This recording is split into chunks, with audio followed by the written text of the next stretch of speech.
All right, so section 11.1 is our introduction to understanding area.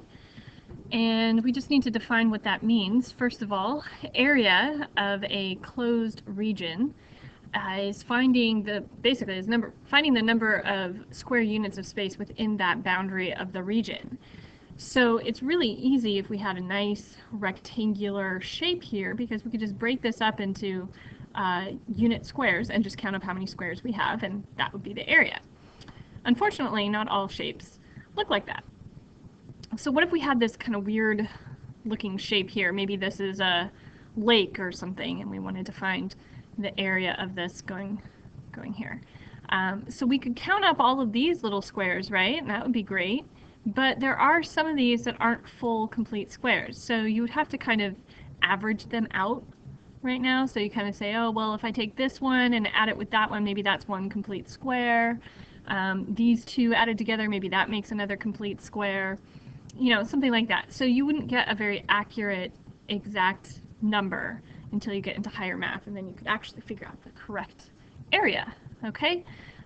So we have a postulate here that talks about the fact that you can actually find the area of any closed region. So if you had an open region, something that was not bounded, say on one side, that leaves it open to everything, right? So there is no area for that because it would just be everything.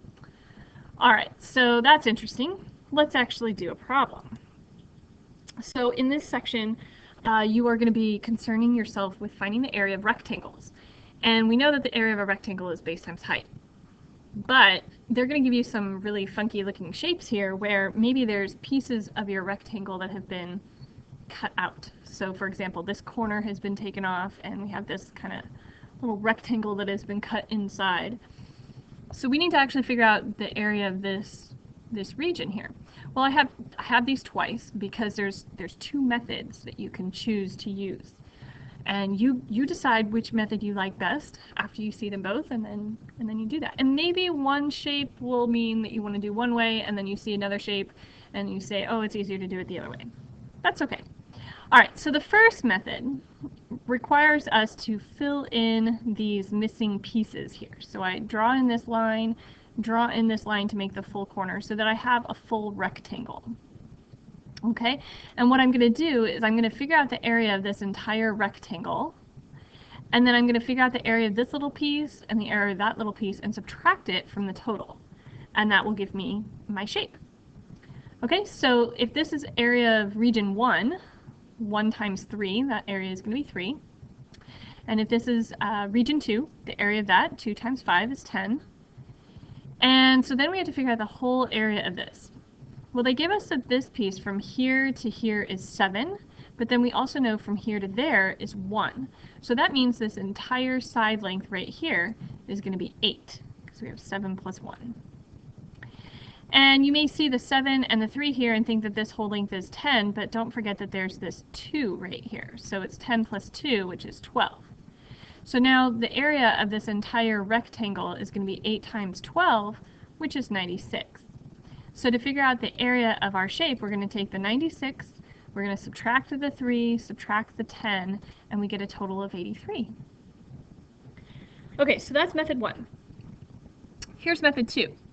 Method 2 takes the shape that we have, and instead of adding parts outside of it, we break it up into smaller rectangles.